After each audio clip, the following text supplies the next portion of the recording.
여러분 안녕하십니까? 3월 21일 목요일에 전해드리는 뉴스투데이 강원입니다. 전국 최초의 공립형 대안초등학교인 홍천 노천초등학교의 개교 시기가 다소 늦춰질 전망입니다. 공사가 지연됐기 때문인데 정원도 다 채우지 못할 가능성이 높아 보입니다. 이재규 기자가 취재했습니다. 전국 최초의 공립형 대안초등학교인 노천초등학교 공사 현장. 기숙사 건물은 마무리 작업만 남았고 학생들이 생활할 교사동과 식당도 공사가 마무리 단계입니다. 지금까지 공정률은 80%. 공사는 5월 말은 돼야 끝납니다. 결국 5월 16일 개교 예정일을 맞출 수 없을 가능성이 높습니다. 동절기로 인해 가지고 공사가 좀 늦어졌고 그리고 그 학교 측에서 요구사항이 좀 있어서 변경 부분이 발생하다 보니까 좀 늦어졌습니다. 건물이 완공되지 않아 학생들은 아직 등교하지 않고 있습니다. 학생들은 기존에 다니던 학교를 다니고 있고 건물이 준공되면 이곳으로 전학 올 계획입니다. 그런데 아직 정원도 다 채우지 못했습니다. 전체 정원 90명 중 현재 등록 인원은 66명, 24명이 모자랍니다. 학교 측은 추가 모집을 통해 10여 명 학생이 충원될 것으로 기대하고 있지만 일부 미달 사태는 피하기 어려울 것으로 보입니다. 아직 학생 정원이 다 차지 않았는데 저희 학교가 교육 과정을 비롯해서 아직 정확한 어떤 실체가 드러나지 않았기 때문에 그렇고 강원도교육청은 노천초등학교가 문을 열면 춘천 가정중, 횡성 현천고로 이어지는 공립형 대안학교의 틀이 완성될 것으로 기대하고 있습니다. 하지만 정원도 아직 채우지 못했고 개교 시기도 늦춰지면서 여러 우려를 낳고 있습니다. 강원도교육청이 야심차게 추진하는 초, 중, 고등학교 공립형 대안학교가 목표했던 성과를 낼 수 있을지 주목됩니다. MBC 뉴스 이재규입니다. 원주 혁신도시에 건립되는 원주 보훈요양원이 내년 9월을 개원을 목표로 본격적인 공사에 들어갔습니다. 지역 국가유공자와 보훈 가족들의 편의성이 높아지고 혁신도시와 지역 경기 활성화에도 적지 않은 역할이 기대됩니다. 권기만 기자가 취재했습니다.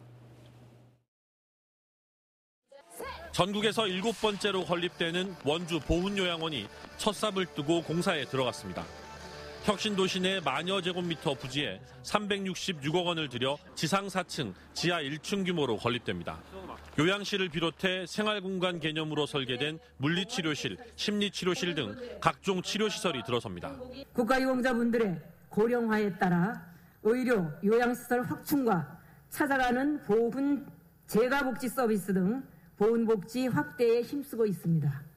치매와 중풍 등 노인성 질환으로 요양이 필요한 국가유공자와 유가족 200명이 생활할 수 있고 평일 낮 시간에 어르신들을 돌봐주는 보호 프로그램도 따로 운영됩니다. 이미 수도권 보훈요양원 2곳에 1,300여 명이 대기하고 있지만 10%는 지역 보훈 대상자를 우선 입소시킨다는 계획입니다. 요양원이 건립되면 300여 명의 고용 효과와 274억 원의 생산 유발 효과가 있을 것으로 기대되고 있습니다. 요양원은 혁신도시에 있는 보훈복지의료공단이 운영을 맡게 됩니다. 최대 20인이 생활하는 가정형 유닛케어를 최초로 도입해서 입소자가 가정과 같은 환경에서 생활할 수 있도록 설계를 했습니다. 한편 도내 보훈 대상자들이 꾸준히 요구해온 보훈병원 건립은 경제성 등의 이유로 아직 추진되지 않고 있습니다. MBC 뉴스 권기만입니다. 삼척해안에서 동해안에서는 유일하게 괭이갈매기 집단 번식지가 확인됐습니다. 삼척시는 괭이갈매기 생태 보호를 위해 번식지 보존 활동을 벌이고 관광 자원화도 할 계획입니다. 이형진 기자의 보도입니다. 삼척시 근덕 해안의 해상 케이블카 관광지입니다. 빼어난 해안 절경을 배경으로 바위섬에 600여 마리의 괭이갈매기가 서식하고 있습니다. 인적이 없는 무인도에서 번식하는 괭이갈매기가 이곳 육지와 인접한 해안에서 알을 낳고 번식 활동을 벌이는 것이 확인됐습니다. 삼척시가 집단 번식지의 환경 조사를 실시한 결과 지난해 42%의 부화율을 보였지만 그 뒤 천적의 공격을 받아 살아남은 개체는 한 마리도 없었습니다. 여기 최종적으로 새끼가 깨어났는데 살아남은 새끼가 없어요. 그게 저희가 조사를 해보니까 여기 근처의 마을에서 온 고양이들이 얘네들을 다 잡아먹은 것 같아요. 삼척시가 해안에서 유일한 괭이갈매기 번식지 보호에 나섰습니다. 고양이 접근을 막는 보호망을 설치하고 둥지를 만들 재료를 공급했습니다. 삼척시는 괭이갈매기를 활용한 테마파크를 조성해 관광 자원으로 활용할 계획입니다. 갈매기가 부화하는데 아주 좋은 환경을 만드는 데 최선의 노력을 다하고 또 앞으로도 이 괭이갈매기를 활용을 해서 마을 주민 소득과 연계될 수 있는 생태 탐방 관광지로도 이렇게 만들어 나갈 예정입니다. 인접한 해양 레일바이크와 해상 케이블카, 용골 촛대바위 탐방로 등과 연계해 관광 루트를 구성하고 생태 관광지를 조성할 계획입니다. MBC 뉴스 영진입니다. 속초시가 추진 중인 도시계획 조례 개정안이 시의회에 제출된 지 2달이 넘었습니다. 지역사회에서는 찬반 의견 대립이 심해지고 있는 가운데 시의회 내부적으로 처리를 미루자는 의견까지 나오자 속초시는 불편한 심기를 드러냈습니다. 김형호 기자가 보도합니다. 추경 예산안을 심의하기 위해 열린 속초시 의회 임시의 첫날. 시의장은 속초시가 제출한 도시계획 조례 개정안 처리에 어려움을 토로합니다. 공청회를 준비하면서 또 마치고 나서 마음이 무겁고 부담스러운 것이 사실입니다. 하지만 이 역시도 저희가 당연히 감내해야 할 책무라고 생각합니다. 5분 자유 발언에 나선 강정호 의원은 지역사회의 갈등을 촉발시키는 조례 개정 추진을 잠정 보류하고 현안 사업인 동서고속화철도 문제에 집중해야 한다고 주장했습니다. 본 의원의 고심 어린 제안을 적극 수용해 주실 것을 간곡하게 부탁드립니다. 의회에는 상정 보류를, 시장님께는 철회를 동시에 부탁드립니다. 김철수 시장은 난개발 방지는 지방선거에서 이미 공약한 사항인 만큼 시민의 뜻에 따라 시의회가 안건 처리에 나서야 한다고 말했습니다. 5분 발언에 대해서는 굉장히 부적절한 발언이 아니었냐. 민심에 대한 소모를 없애기 위해서라도 이번 회기 중에는 이 조례안이 상정이 돼서 가부를 떠나서 처리가 돼야 됩니다. 속초시가 건축물 높이를 제한하는 도시계획 조례안을 시의회에 제출한 지도 2달이 넘었습니다. 속초시 의회의 이번 임시회는 오는 29일까지 이어질 예정입니다. 논란이 되고 있는 도시계획 조례 개정안이 어떻게 처리될지 관심이 모아지고 있습니다. MBC 뉴스 김영호입니다. 강원도의회가 지지부진한 동서고속화철도 추진을 위해 특별위원회를 구성했습니다. 강원도의회는 도민의 30년 수건 사업인 동서고속화철도 사업이 국가재정사업으로 확정됐지만 환경부의 전략환경영향평가 협의 지연으로 2년 반이 넘도록 답보 상태라며 의회 차원에서 적극적으로 대응하기 위해 특위를 만들었다고 밝혔습니다. 동서고속화철도 특위는 철도 노선에 위치한 5개 시군 도의원 10명으로 구성됩니다. 강원도 동물위생시험소는 낭충봉화 부패병 등 꿀벌 질병을 조사해 농가 피해를 막기 위해 꿀벌 질병 감염 실태 모니터링 조사를 실시한다고 밝혔습니다. 이번 조사는 오는 22일까지 126개의 꿀벌 사용 농가를 직접 방문해 시료를 채취해 낭충봉화 부패병과 부접병 등 꿀벌 질병 7개 종에 대해 정밀 검사를 실시할 계획입니다. 아울러 낭충봉화 부패병 저항성 토종벌을 농가에 보급할 때 분양 전에 기존 사육 토종벌의 낭충봉화 부패병 검사도 실시할 계획입니다. 춘천시가 최근 춘천 상공에서 폭발한 미사일 사고와 관련해 군 당국의 사과와 재발 방지 대책을 요구했습니다. 춘천시는 군 당국에 공문을 보내 시민 불안감과 반발이 고조되고 있다며 미사일 사고에 대한 군 당국의 공개 사과가 있어야 한다고 주장했습니다.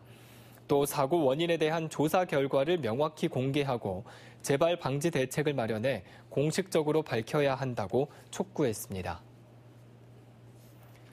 절기상 춘분인 오늘 강원도 지역에는 흐리고 오전까지 5mm 미만의 비가 조금 오겠습니다.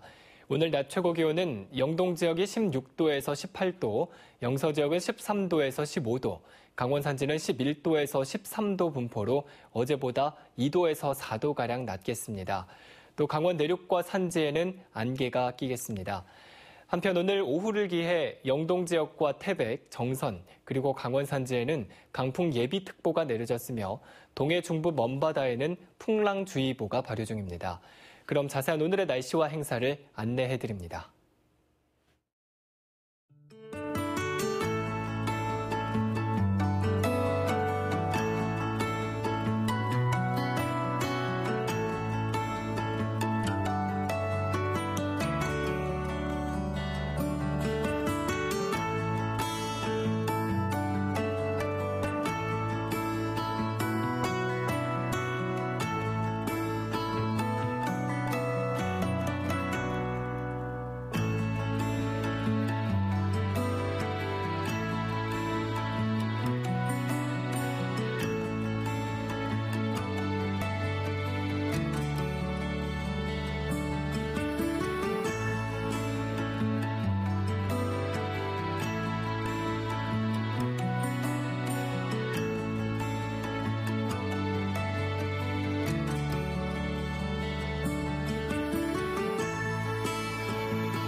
올해 들어 강원도 주택 매매 거래량이 줄어들고 전월세 거래량은 늘어난 것으로 나타났습니다. 국토교통부에 따르면 지난 1월과 2월 2달 동안 강원도 주택 매매 거래량은 모두 2,939건으로 지난해 같은 기간보다 13.9%, 최근 5년 평균보다는 31.7%가 감소했습니다. 반면 올해 1월과 2월 전월세 거래량은 지난해 같은 기간보다 7.7%, 최근 5년 평균보다 21.7%가 증가했습니다. 춘천시의회 자유한국당 의원들이 춘천 시내버스 인수 과정에서 발생한 의혹에 대해 감사원 감사를 청구하기로 했습니다. 의원들은 출자금 127만 원의 신생협동조합이 78억 원의 버스 회사를 인수하는 과정에서 담보도 없이 막대한 돈을 마련했다며 춘천시의 보증 의혹 등을 철저히 조사해야 한다고 촉구했습니다. 또 협동조합 구성원 대부분이 춘천시장과 연관돼 있다며 이런 의혹에 대해서도 조사가 필요하다고 밝혔습니다. 자유한국당 의원들은 감사원 감사 청구 요건인 시민 300명 서명 작업에 나섰습니다. 영유아 보육과 가정 양육 지원 역할을 할 원주 육아 종합지원센터가 본격적인 공사에 착수했습니다.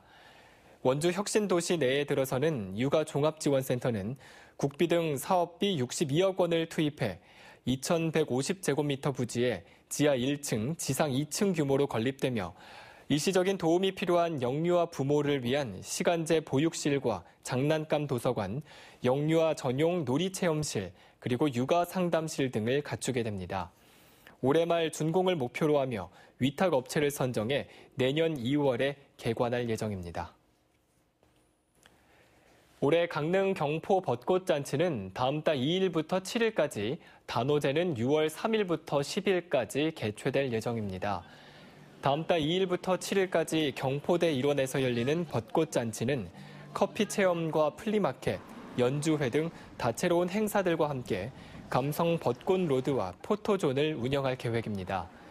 또 올해 단오제는 오는 5월 9일 신주미 봉정을 시작으로 19일 대관령 산신제와 국사 성황제를 열고 6월 3일부터 10일까지 개최할 예정입니다.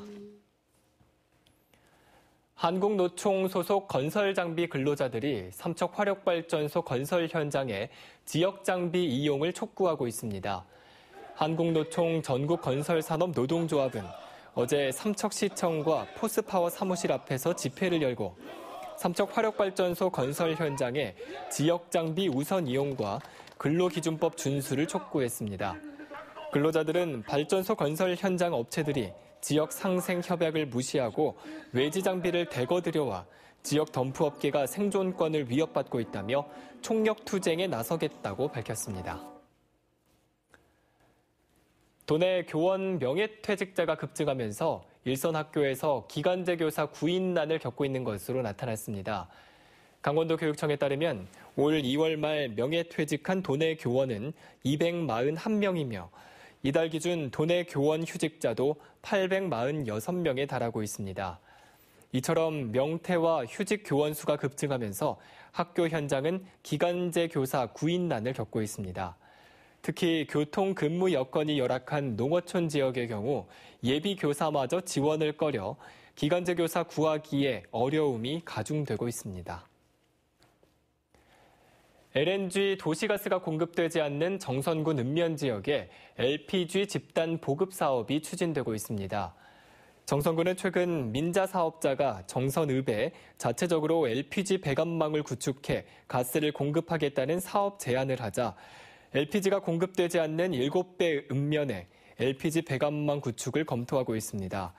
현재 고안읍과 사북읍 일부 도심에는 LNG 도시가스가 공급되고 있지만 다른 지역 주민들은 상대적으로 비싼 이동식 LPG를 사용하고 있습니다. 봄철을 맞아 낚시객들이 늘면서 방파제 추락 사고가 늘 것으로 보여 각별한 주의가 요구되고 있습니다. 해경에 따르면 지난 19일 낮 12시 19분쯤 속초시 외용치항 북방파제에서 70살 이모 씨가 방파제 구조물 사이로 추락했다 119 구조대에 구조되는 등 올해 들어 방파제 추락 사고 2건이 발생했습니다. 지난해 강원도 방파제 추락 사고는 17건이 발생해 1명이 숨지고 17명이 다쳤습니다. 지난 1월 금융기관 수신 동향을 분석한 결과 금융기관 수신은 증가로 전환됐고 여신은 증가 규모가 축소된 것으로 나타났습니다. 한국은행 강원본부에 따르면 1월 강원도 금융기관 수신은 정기예금과 기업 자유예금 등이 들어오며 1조 4천억 원 증가했습니다. 한편 금융기관 여신은 가계대출이 감소로 전환되는 등의 영향으로 810억 원이 증가해 증가폭이 축소됐습니다. 이상으로 뉴스투데이 강원을 마칩니다. 시청해주신 여러분 고맙습니다.